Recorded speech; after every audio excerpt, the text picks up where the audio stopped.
Hi guys, welcome back to Maxim's Motivational Mindset. Today I'm joined with Ribana for a podcast talking about, well, not only motivation, but resilience. How do you build it?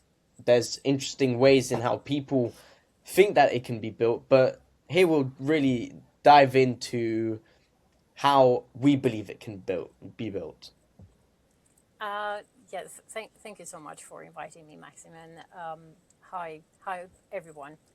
And I hope this conversation will be enjoyable, even if we'll kind of uh, gossip about what resilience means, because we are not going to treat it as from scientific point of view. I hope we will all have fun.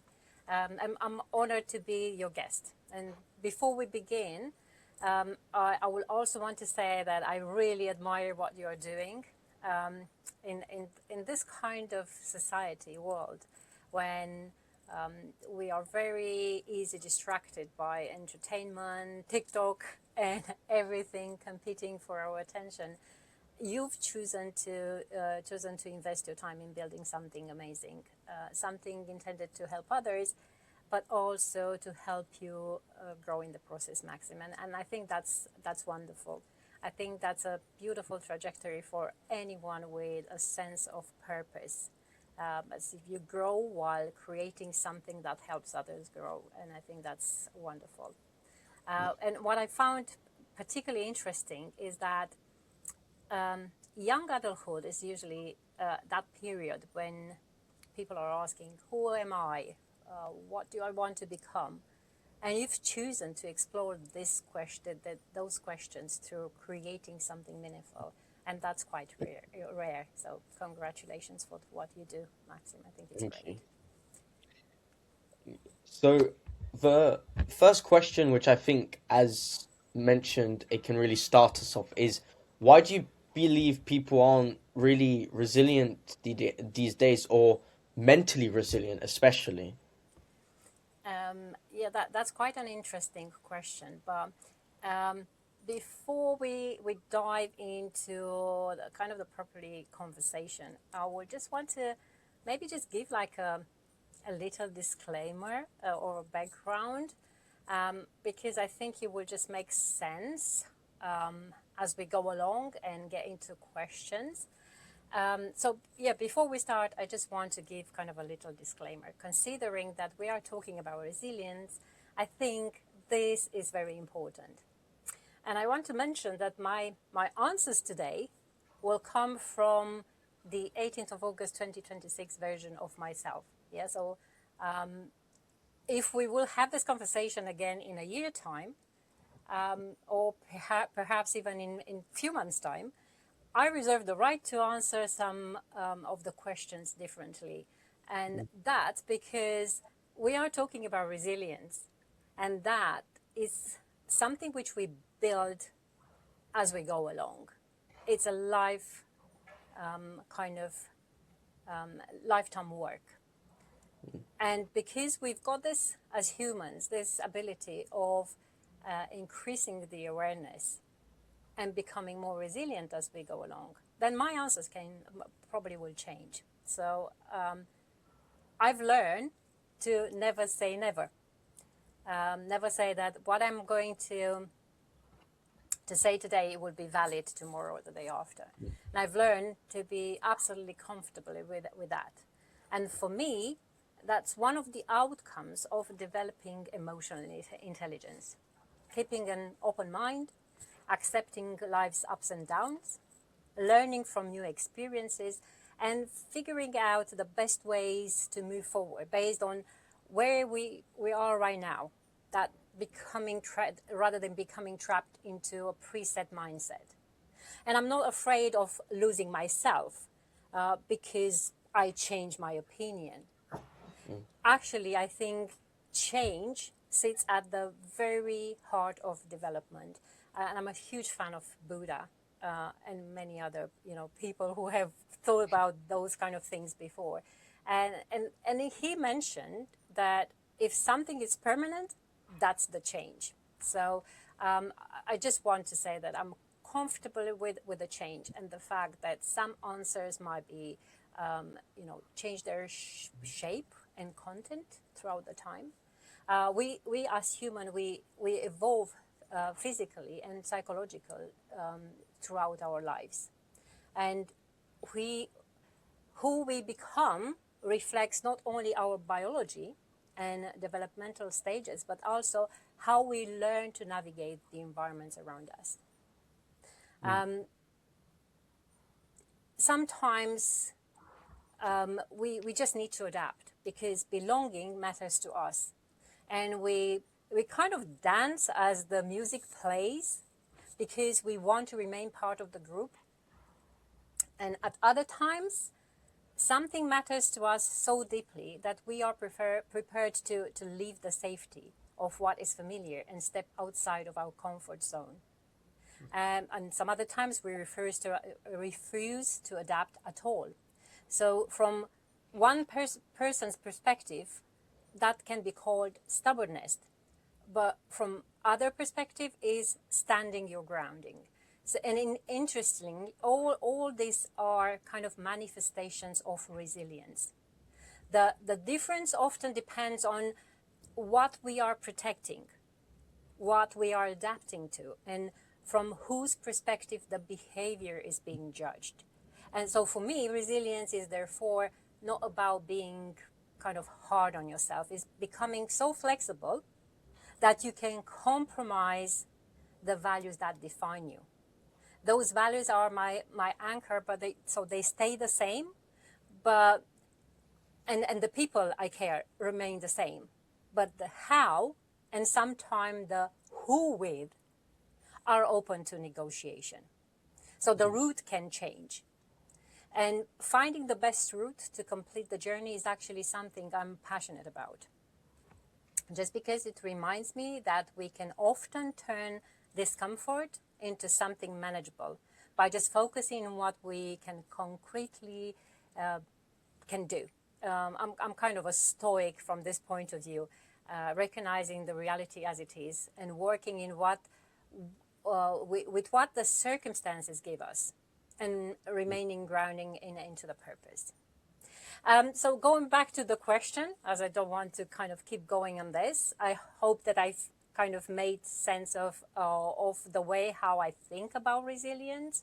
I don't have a predefined concept nailed onto the wall. This is resilience, and I will never change my way of thinking about resilience.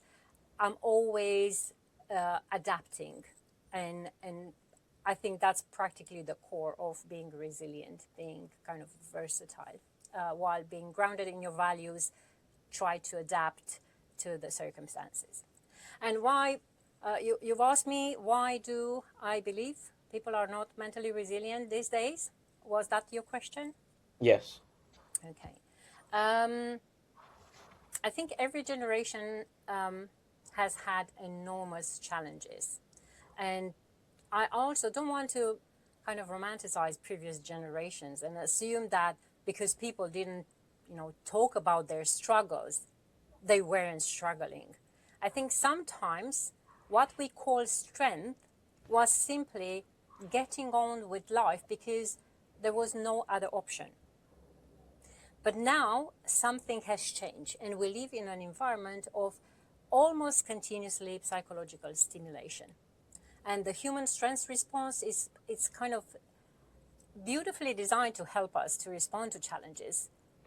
But we also have to consider that we need recovery. And nowadays, the challenge is, do we allocate enough time to recovery? Because the challenges are following us everywhere. That lion, which everybody talks about, it doesn't chase us anymore as it used to chase us, our ancestors. But media, notifications, they are constantly present. And I think this is kind of, humans have always compared themselves with others, but never before they have the access to compare themselves with so many others. Because now having access to the internet, it just opens gates which haven't been opened before. So we compare our bodies, our homes, careers, relationships, holidays, everything with what many other people kind of present in media that they are accomplishing. So perhaps the generation is not necessarily becoming weaker. Maybe the psychological environment is louder. And at the same time, I think resilience needs opportunities to be practiced, and it doesn't get built on or strengthened otherwise. That doesn't mean the life should be made unnecessarily difficult for people. But I think we should be careful not to confuse vulnerability with a lack of resilience. Because when someone is saying I'm struggling, isn't necessarily less resilient than someone who remains silent. So resilient isn't about never struggling. It's about learning how to overcome the struggle, then adapt what you've learned when you have to face the next challenge. So it's very hard to say people are not resilient anymore. I think because there's so much awareness and there's so much noise around us, it just feels that people are not so. I think they are more resilient nowadays, to be honest, because past generations were in a completely different scenario. I would love to see some of previous generations being kind of forced to live with the pressure of internet, of being constantly bombarded with news, and see how they will react in this situation. I think it's the environment who decides what's going on, and the way how the young generation adapts to it. I think it's fantastic, even though we say they are not resilient. I think it's very, very hard to build that resilience when there's so much noise around. No, yeah, very much agree. I think, as you said, it's the environment, it's the change, it's how we've adapted. So, how would you believe, taking that concept that we talked about, well, resilience, why would you then, when would you say people are the most mentally resilient and therefore it forms or it can break down? So yeah, interesting question. So if we believe that the mental resilience is either formed or breaks down, there is an old kind of philosophical idea, but it's taught in psychology and is associated with John Locke with the tabula rasa, the blank slate. Now, neuroscience tells us that we are certainly not born as completely blank slates. We arrive with some biological predispositions, and social comparison begins from surprisingly very early ages. I got an example the other day. I've been in a park, in the playground with my youngest granddaughter. She's about to turn 3. And there were another girl, similar age. They wanted to go on, both of them in a swing at the same time. And out of nowhere, they did not know each other. But I've heard the other girl saying, I'm going to do it faster. And I said, wait a minute. It's just like a 3 years old wants to be better, wants to be faster, wants to do it. So it's always about comparison, because that's what they get from the people around. And I think that gives us an interesting question. So if children compare, who teaches them what is worth comparing? Because a young child doesn't enter the world knowing that a bigger house means greater success, that one logo of a pair of trainers has more status than another, or that having more followers makes somebody more valuable. Those meanings are supplied by the culture around them. So we kind of become incredibly good at optimizing everything that can be measured. But perhaps some of the most important things in a human life are precisely those things that are very hard to measure. Mm. How much we love, how much, you know, how safe does someone feel around you, or how much did you help another person, how curious you are. So perhaps part of the pressure we are experiencing isn't simple that people want more. It's that we become very good at measuring what we have. So yeah, I think it's that kind of a breakdown. It comes from the fact that maybe accidentally we allowed that whatever is easier to get quantifiable. I don't know. No, yeah, I mean it's quite a, I would say, challenging topic because it can break down at any moment, but also be formed in moments where we don't expect. And I mean, I think it's also, as you said, about the character, what society we live in, what we're taught.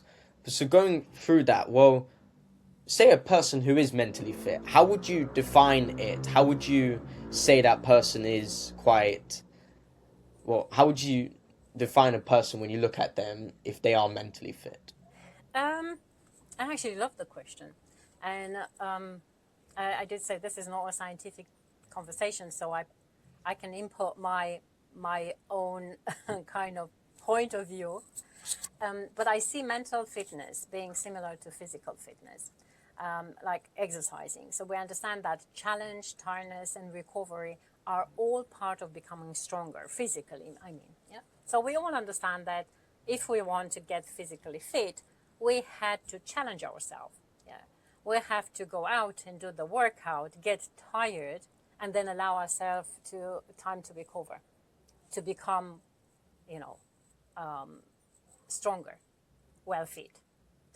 But so why should mental fitness mean that we never should feel stressed or worried or overwhelmed? I think becoming mentally fit, it means knowing when to push yourself and when to adapt, when to ask for help for a coach, for example. And more importantly, when to recover. Yeah. So you expose yourself as what they normally call like getting out of your comfort zone, because you cannot grow without pain. Kids, surprisingly, and we kind of forgot because we went through that development stage because we all been, you know, toddlers and then went to become the adults we are today. But we forgot about the pain we went through. Kids actually get through so much pain, but because they are typically just so busy trying to challenge themselves and busy moving all the time, being full of energy, they actually produce their own painkillers and they just ignore the pain. So you really hear a kid saying, oh, I can't, my legs hurt. But they do get through so much pain because they grow. So becoming mentally fit, it means you have to understand that in order to become fit, you have to get through some sort of discomfort. Obviously, not to bring that to the extreme of collapsing mentally. Same like you don't do it physically when you train yourself. That's the reason why having a coach, it does help. Though you might say sometime going to the gym, oh, I don't need a personal trainer. Why would I pay someone to do it? But then if you do it, then you realize that your progress is much faster because that person has the know-how and it can guide you. So it's not that it's doing the work for you, but it helps you do the right work at the right time. And also sometimes you hear a coach saying it's time to take a rest because physically and mentally, say for example, sleep, that is a perfect example. We need to sleep. We are humans and we need to sleep. And it's just the way how we are built biological. We sometimes treat sleep as a waste of time, when in reality, it's fundamental to learning, to memory, emotional regulation, and well-being. So mental fitness isn't about how much pressure you can tolerate before you break. It's about how well you understand yourself and manage your resources, how you recover and get ready for the next challenge. No, yeah, fully agree. And so when obviously we say someone's mentally fit, people might think that's having a big ego or that's someone who's always got their life sorted. So how would you then describe self-love, comparing it with having a big ego?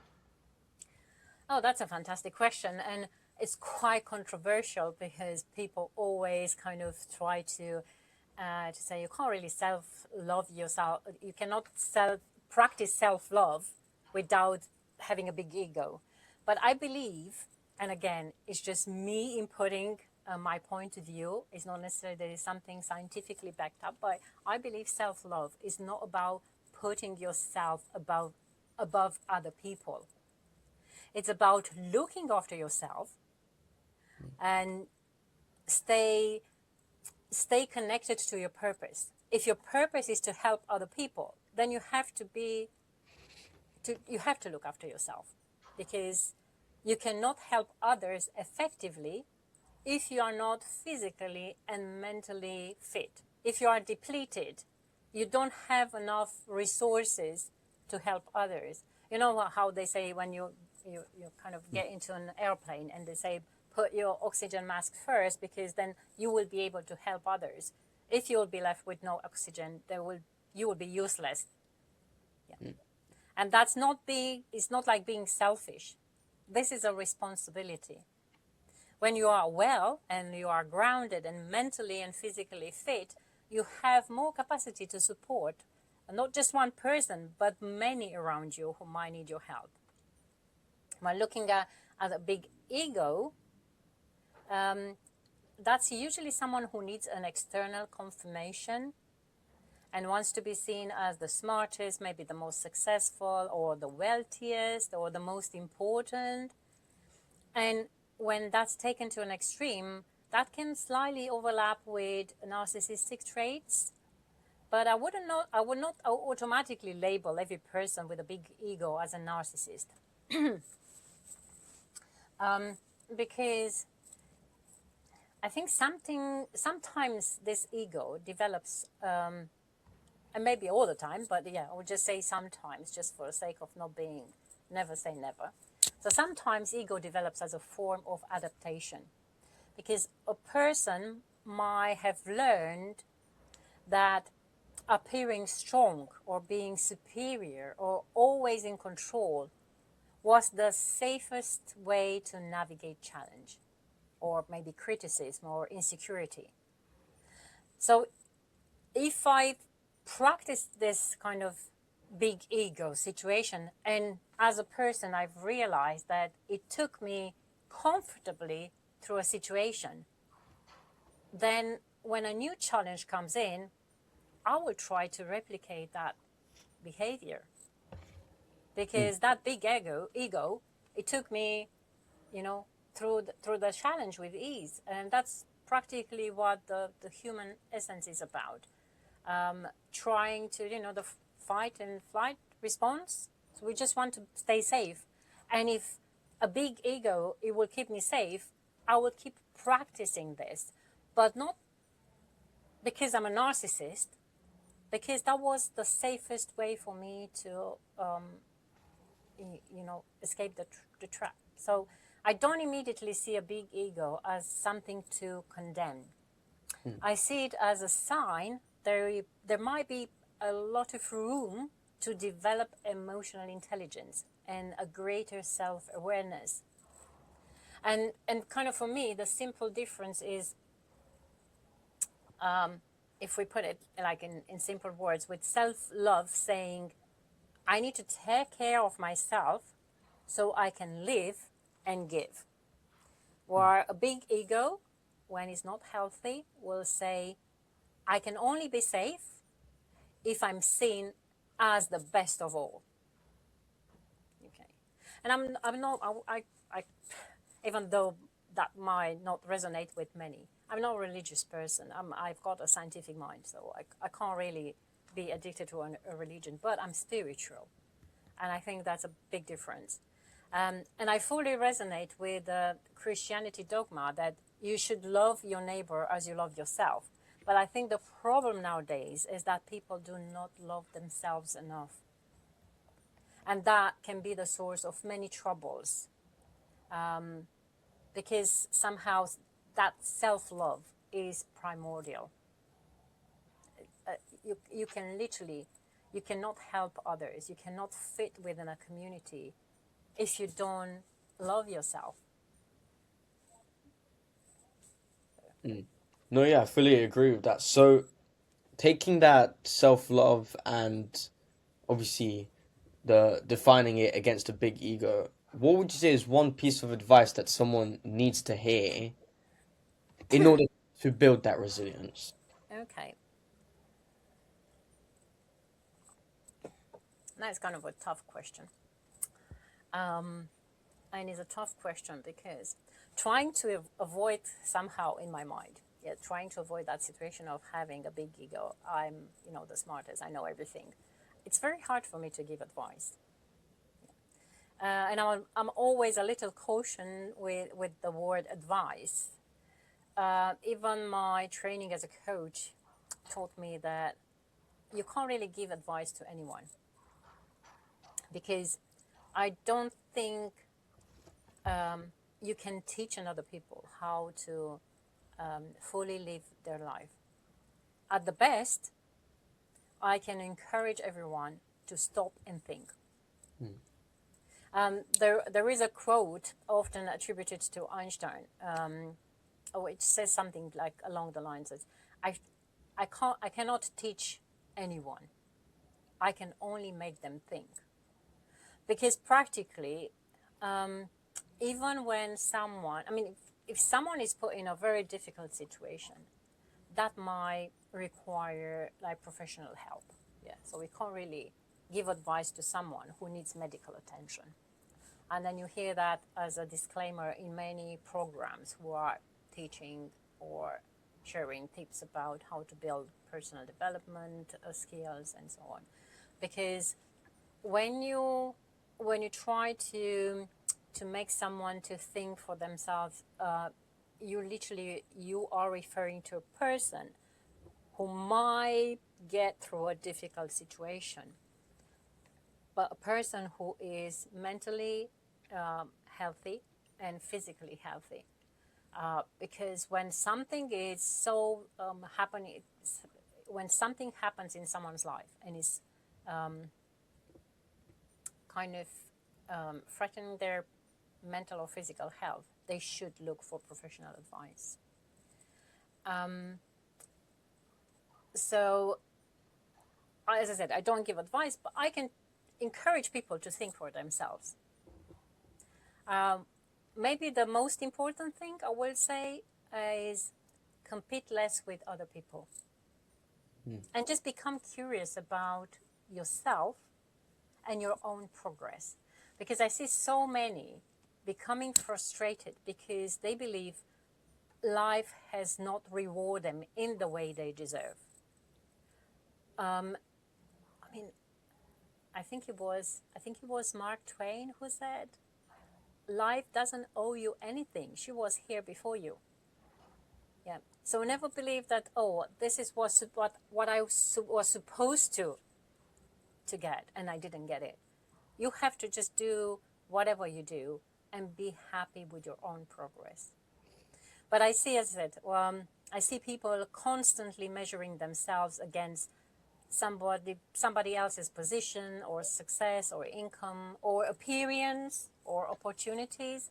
I think they all, less the appearance. Obviously, physically, we just come in the world with whatever, the nature has gave us. But now, even that can be sorted with surgery. But rather than that kind of physical aspect, which still doesn't solve the problem of being, the right height and stuff. It can help you to get to whatever, type of bodily person you want to become. Everything else is in your power. Your position, your success, your income, your opportunities, they all depend on you. But what we have to understand is we are running sometime the same race, but we start from different starting lines. We have different biology, different circumstances, opportunities, responsibilities, and histories. We are part of different cultures. We come from different families. Even within the same family, if we refer to our siblings, we have a different start in life. So perhaps instead of asking, what have I done wrong or why I don't have what they have, just ask yourself, am I becoming better than I was yesterday? And that's it should be useful enough. Because if you constantly compare yourself with others, there will always be someone who has more, does better, looks happier. But if you compare with yourself, then even a small step forward becomes an evidence that you are growing. Yeah, fully agree. So, taking obviously that concept, who would you say is your biggest inspiration, and how have they obviously helped you become more resilient? And I love the question. I think I've mentioned previously. I see resilience as a lifetime practice. It's not something which I've practiced for like half of century. That gives away some of gives away my age. So it's not that something you practice only for a certain amount of time. It's something which you practice all the time. And I often think that we look too far away for inspiration, always looking at people who we kind of read about, heard about, but just look at the parent. And not one particularly parent, just look at someone, like just an ordinary mother or father going through an ordinary day. And look how they manage challenges, how many times they put their own worry aside, how many times they adapt because someone else depends on them. And no matter how hard it gets for them to put themselves aside, they do it with love. And that's resilience. It's pure resilience from its source. And of course, there are exceptions. But I think the parent-child relationship is one of the most powerful examples of an authentic human connection. Very often it is driven by a kind of love that survives inconvenience, exhaustion, disappointment, and enormous personal sacrifice. And it teaches us something important about resilience, that sometimes we build resilience because somebody or something matters to us more than the difficulty we have to face. That's why I think purpose and love can be extraordinary sources of resilience. And I often think of the idea that if we stand on the shoulders of giants, we can see further. So I've always been kind of fascinated by philosophy, and at my core, I consider myself to lean more into a stoic thinking, which sometimes people say that, oh, those people have no emotions and no feelings. I wouldn't say about myself, I don't have emotions or feelings. But what I would say, I typically take time to think about what can be done rather than panicking. Is it just a weird situation? I don't really know how to escape. Oh, I've done this, I shouldn't have done it. Rather than panicking and getting into regret, I think what can be done? Is it anything I can do right now to change the outcome? If I'm not able to do anything about, I intend to just put it aside. Not necessarily to ignore or forget, just to learn from the experience. But rather than getting stuck in the past, which cannot be changed, I intend to anchor myself into the present and take the learnings and put them somewhere safe for further experiences. And I regularly spend time. So talking about where I get my kind of inspiration from, I regularly spend time listening or reading ideas from people across different cultures and historical periods, because even though the circumstances are different nowadays when we've got access to so much technology, we as humans, we haven't changed that much over the last maybe 2,000 years. We are at the core the same humans. So I often read from Aristotle or Plato or Socrates, but I also read from the more contemporary you know writings. I'm a huge fan of Audible. Uh, I listen a lot of the audiobooks because obviously I've got other responsibilities to. So every time when I do something which doesn't necessarily involve my me being focused on what I do, so it's like physical work, which I've mastered to all the time, and it doesn't require me to think about what I'm doing. I intend to listen to, and I think probably that's the secret why I end up getting through so much educational material, like audio, like courses and all sorts of educational audio materials, because rather than listening to music, though I'm a huge fan of music, and I used to sing when I was young, I prefer to listen to what other people have to say from their own experience, regardless the field. That sounds like music to my ears. But I don't listen to others to just take their life experience and copy and paste. No, because as I said, sometimes the historical moments might be different, the timing might be different, or the situation, the environment.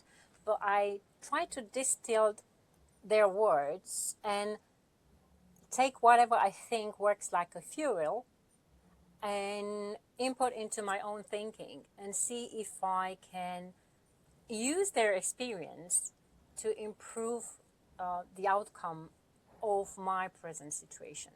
So I don't listen to them because I want someone else to tell me how to live my life.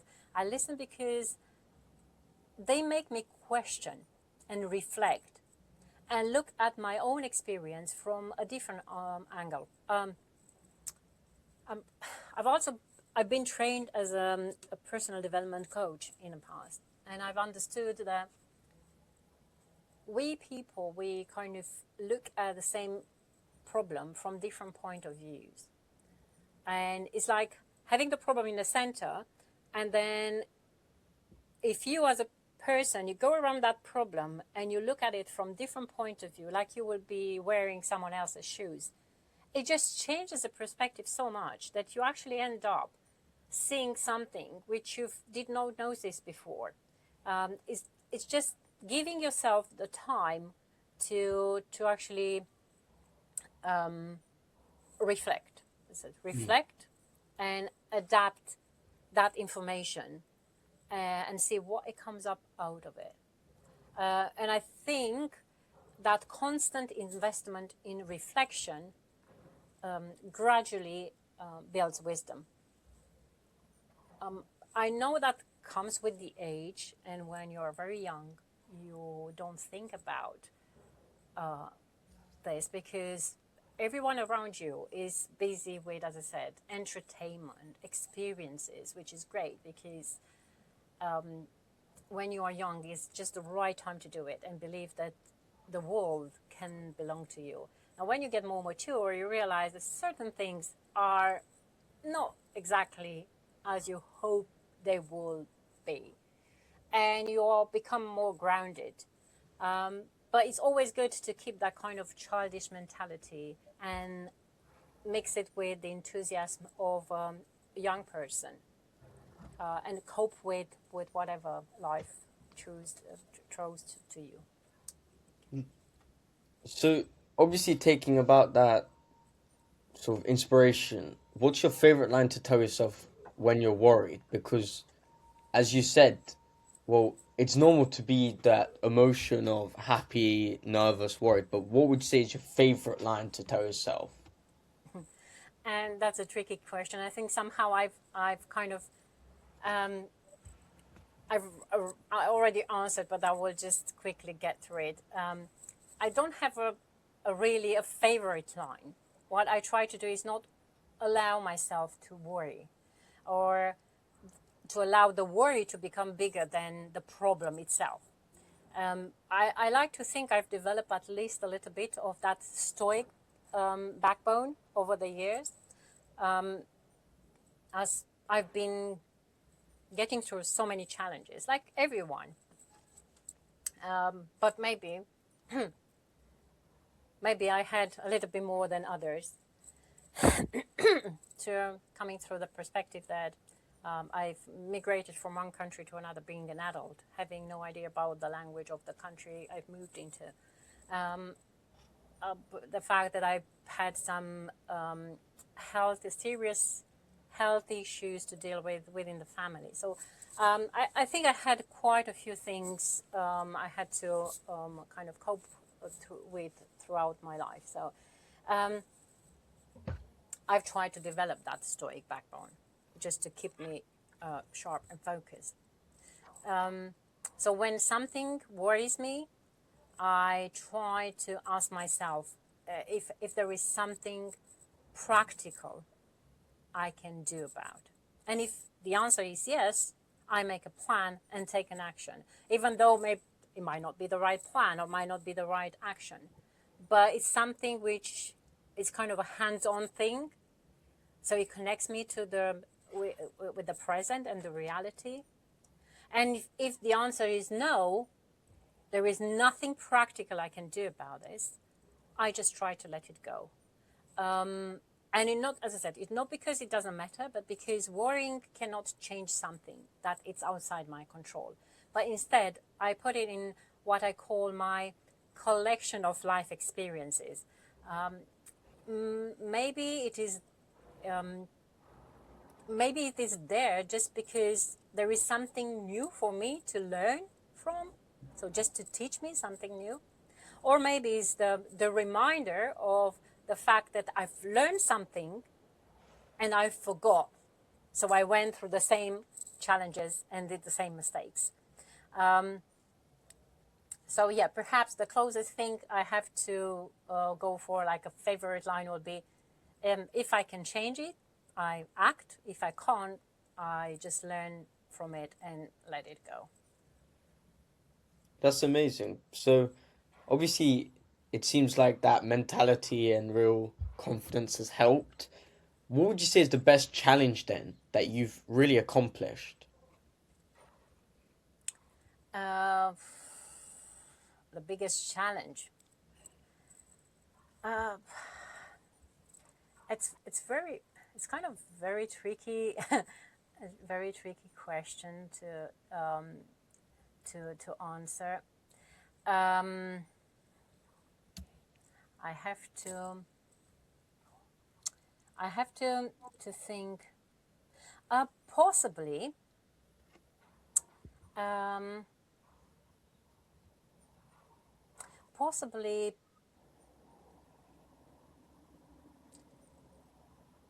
the fact that I've decided at such a late stage in my life to join the university as an undergraduate.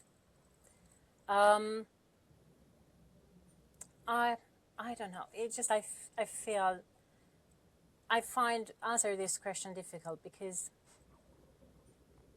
a challenge always feels biggest while you are inside of it.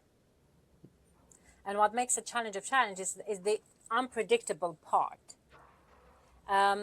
Once it passes, we can look back and classify it differently. It doesn't become a big challenge anymore. And because resilience develops over time, we also meet later challenges with a different version of ourselves. So we are a constant, a different self every time along the line. But yeah, if I would look at my life now, I would probably say, yeah, putting myself on the shoes of a student again at this age. I know it doesn't happen very often. I've been told for so many times that, oh, are you university? Are you teaching at university? No, I'm learning. I'm a full-time student. I said, that's daily. What about your career? Very few people are willing to take a break from the identity and career they have spent decades to build, and allow themselves to become a beginner again. It's very tough. It's very tough because at a certain point in your life, you become kind of confident with your career, with what you do. Not necessarily that you see yourself as an expert, but others see you like an expert. And suddenly to decide to become a novice and get into the same sort of a level with someone who is super young and did not went through so many challenges as yourself, and consider yourself as being a total novice is challenging. It requires so much resilience just to be there and not say, oh, look, but I already know how to do this. No, I decided to get into the university and be humble. That was my training to become a humble person. Not relying on my expertise rather than starting from scratch, from the ground, level zero, and build up along the way. And I've just realized that the new me hasn't replaced the old me. Okay, it just added a little bit more pieces to the puzzle. So we build up the new me using the old me at its core, because many of the skills I've built up throughout the life, they've proven to be so useful now, even though into a completely different area. Yeah, going from whatever I did in the past to neuroscience was a huge step. But many do not know that when I was kind of a teenager getting into my, I didn't do A levels, I did baccalaureate back in those times in Romania. I wanted to become, it was in my mind. That's how I grew up with this mentality. I have to become a doctor. So I went to attend an exam and I failed. But I've got myself into biology, chemistry, and I really love those things. But at the same time, I had to learn physics and attend exams in physics, and I was not good at it. So I failed just because physics was not one of my strengths. So even though I had biology and chemistry knowledge at a high level, the physics was not one of my things. So I had to reframe my thinking. And then just life happened. I got married, I got my family, I had to look after my sons. They both graduated years ago, and then suddenly decided to carry on with my personal development in this field. Know that I haven't invested in my personal development throughout the life, but it was just something new. But so there was always something to cope with. There were always constant challenges. But just probably, as I said, the biggest challenge is the most recent one, because that's how our mind judges, is whenever we kind of look back and think, well, which one was the hardest? then we pick the last one because that's fresher in our memory. As we get throughout those challenges, they kind of get mature in our mind, and we don't see them so scary as we see them at that very, uh, beginning. And everything I've experienced before, from entrepreneurship to teaching to failure, oh gosh, I failed so many times. But I had successes as well. I've raised a family, I've adapted to change. Um, and that foundation I now bring into neuroscience and learning and science communication. And I try to create this integrative picture because I notice that everything, belongs to everything else. Nothing works on its own. But being surrounded by my peers, the younger students, has also made me appreciate them enormously, because young people often step into life without knowing exactly what is there waiting for them. And they have the energy and the courage to try and to hope and to imagine that the world can be changed.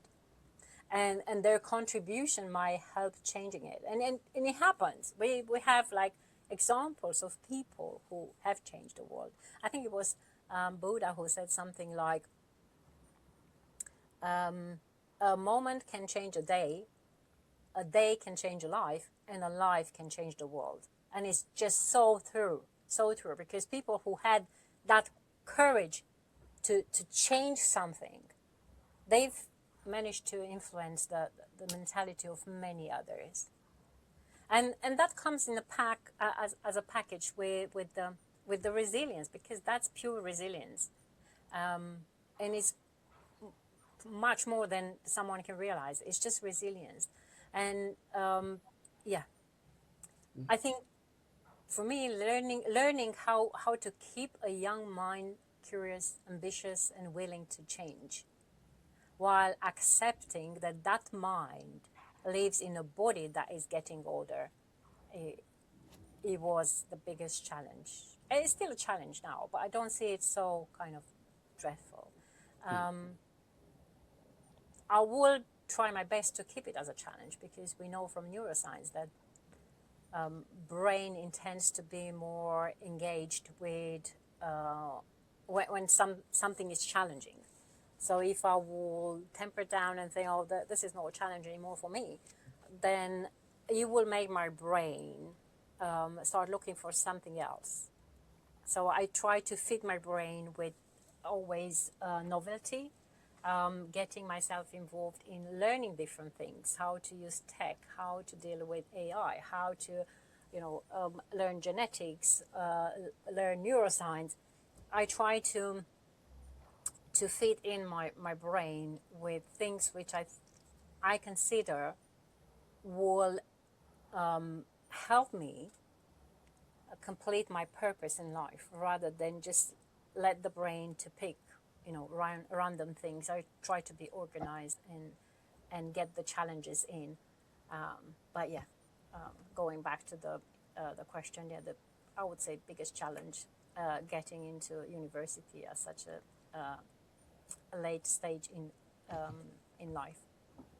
Yeah, so obviously with that, there's come a lot of, as you said, challenges which people need to explore for themselves on their pathways. So, for someone that keeps doubting themselves through those challenges, through that pathway, through the journey, what advice would you give them if they came to you? Now, going back to the advice, I don't give advice, but I will say a few words, right? Because self-doubting is a lifetime companion. If you are a human, I can't remember who said it. If you don't self-doubt yourself, that means you are a dog.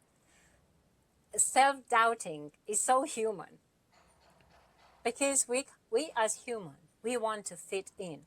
We don't do things for ourselves. We do things because we want to fulfill a purpose, to help others. Even when you're kind of having a big ego. You do things because you want others to appreciate you, that you are the best. So we always, do things. And so self-doubt is it's part of, this human condition. Now, how we carry on with this self-doubt, that, changes the scenario. But we are all dealing with this self-doubt. No matter how confident or experienced somebody becomes, I don't think that self-doubt completely disappears.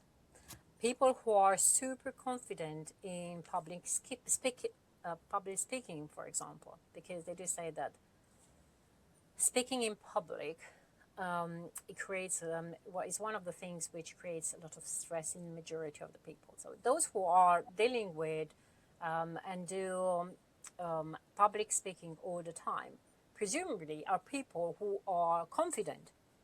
They are showing up, and they are performing something which others, majority, is afraid of dealing with.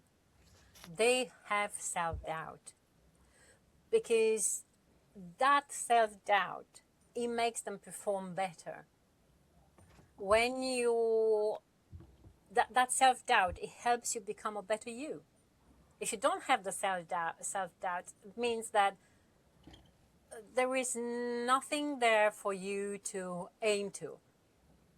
There is no room to grow. And that's just makes you not being kind of an interesting person, because you are predictable. But when you self-doubt, that means you always try your best to do a little bit better than you did yesterday, to engage to people who are listening to you, to perform something which will help your purpose to get nearer to where you want it to go. So yeah, I like to imagine that we all look at life through a pair of glasses, like I said before, and over time our experiences tint those glasses. And what protected us before, or what made us to be afraid, what worked for us and what failed, all that will influence how we interpret what is happening with us. And those tinted glasses are, in a way, a metaphor for individual differences, as we all approach things through different perspectives. But when you try taking those glasses off for a moment, or swap them with the glasses of someone else, which has a different personality type, situation will just look completely different. And if we are not able to swap those lenses, at least we can question about the tint. Why do we see the things in the way we do? And I know that that's easier said than done. And getting at the bottom of self is the hardest work, and it takes a lifetime. But it's so important. It's so important. When I went into my training to become a personality development coach, that was probably the wake-up call for me. Though I've been doing so much training in different fields and had so much experience, I've been dealing with people, I always try to improve my abilities, my skills. When I started to learn about myself, that was just mind-blowing. I've just managed to answer to questions which I had for years, and I couldn't figure out an answer by myself, because I said, silly me. I've never been into kind of a coaching program to ask someone else to give me kind of a clarity. I was always relying on myself and my self-doubts, thinking whatever I did is not good enough. I can be better. But when I started to learn about myself, I've realized that those individual differences, um, when understood, can change the way how I interpret different things, challenges, how I approach them, um, how I deal with different situations, but mostly how I understand others' reactions and behaviors. And I think that's very important because it just helps you build up that empathy. Mm. When you not necessarily that you can't really understand what's going on in someone else's life, but you are not so critique because you realize when you start understanding yourself, you also realize that not everybody thinks in the way you do or behaves in the way you do. Though this is kind of part of the theory of mind. As you get older, you think, oh, why that person reacted in that way? Was it my fault? What have I done wrong? But probably that person did not reacted in that way because was looking to accuse you for anything. But having no self awareness, it's very hard to understand some other people's reaction. So by just building your skills in self awareness, then you can practically become better in reading other people's reaction. And yeah, that self doubt kind of becomes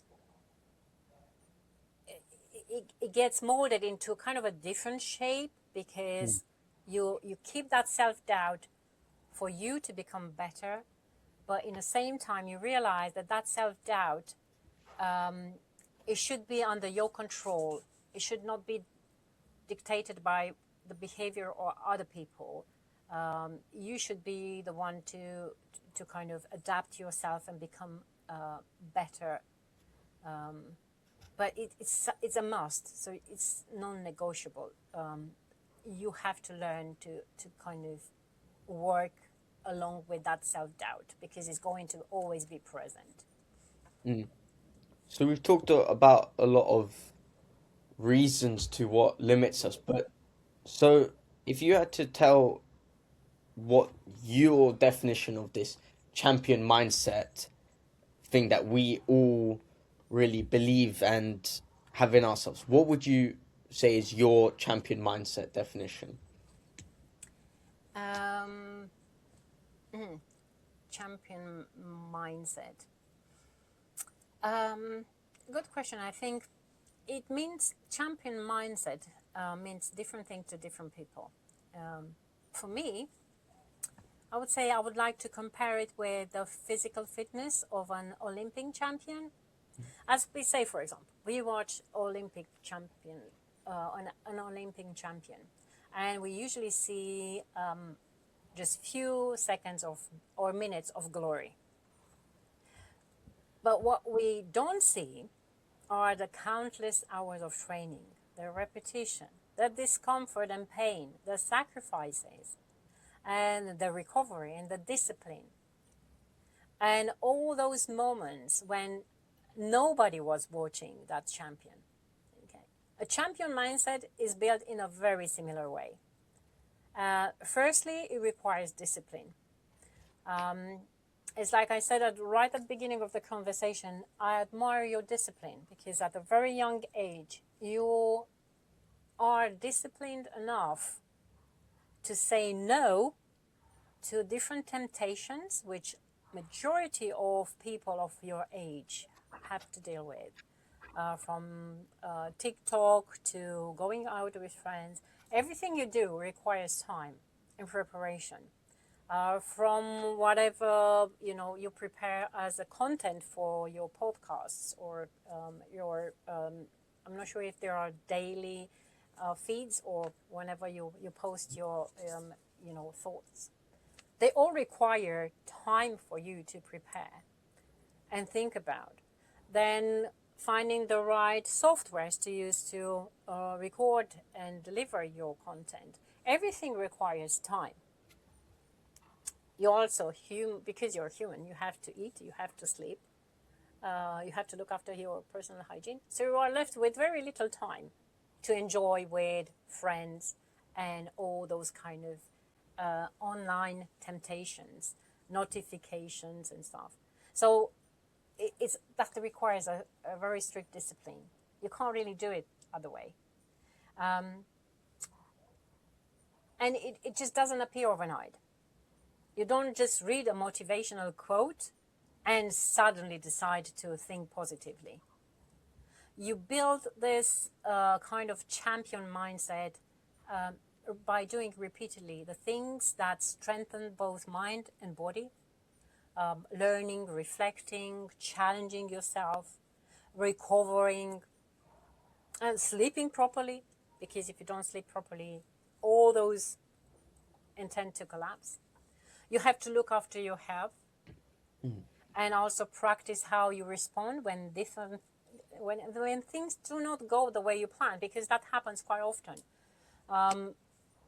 It's like, you know, the old expression, mens sana in corpore sano. Yeah, a healthy mind and a healthy body. You can't have one without the other.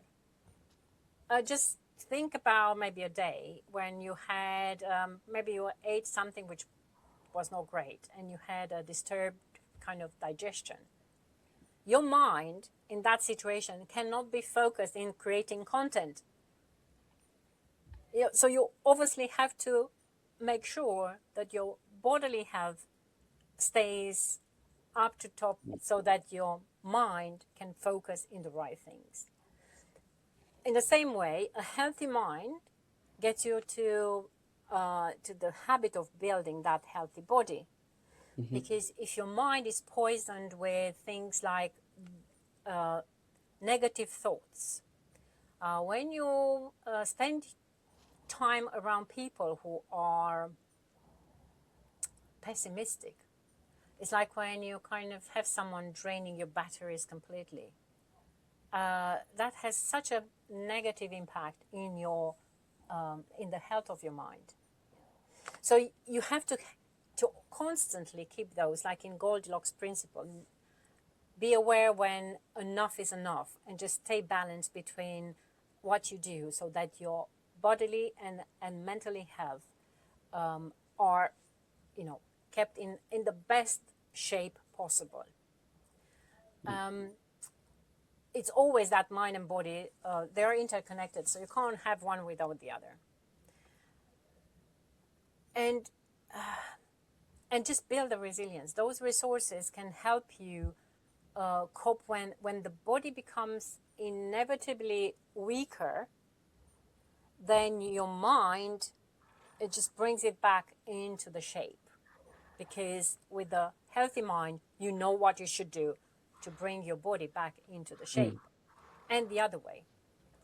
And I think that's the reason why, you know, one of the things I admire is that training the mind from a young age matters so much. So when you, like yourself, start building that resilience by just looking at what happens around you and not just listening to what the people say, but try to pick whatever you think is useful for yourself, and through that discipline try to implement those.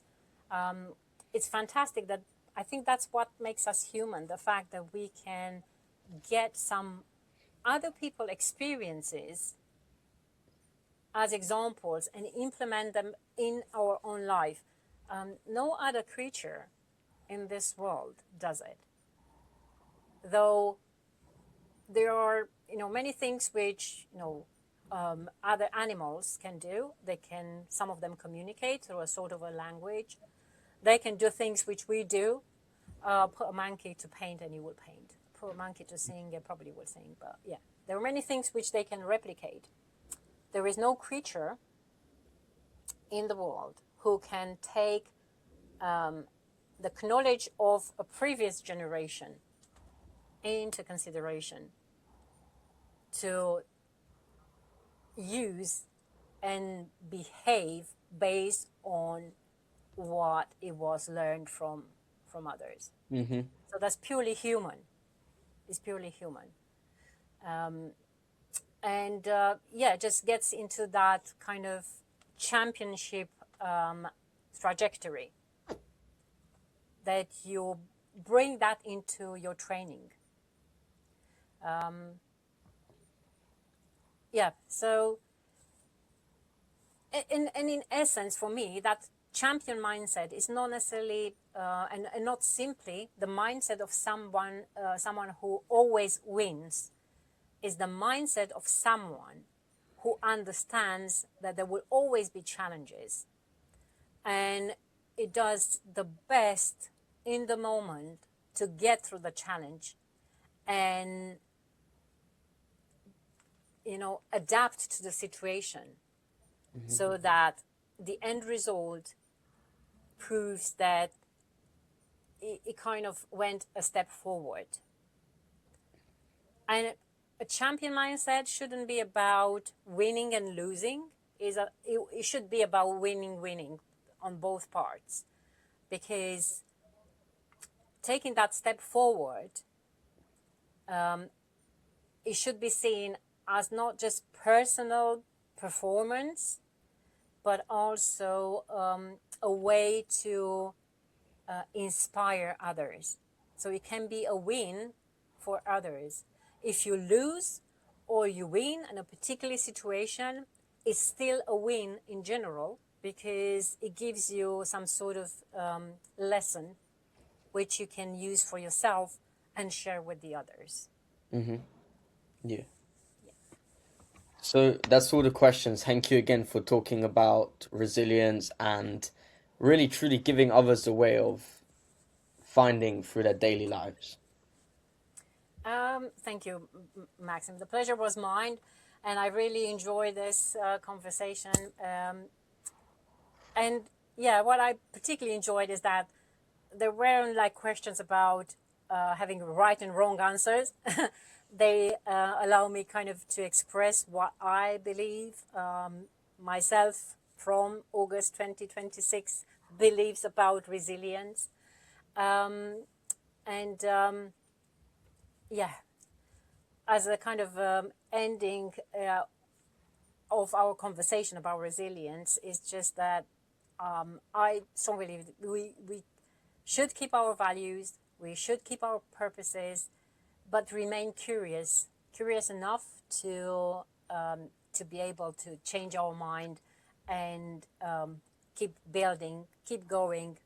And yeah, from the other point of view, I'm looking forward to seeing where your journey takes you. Thank you. Thank you very much.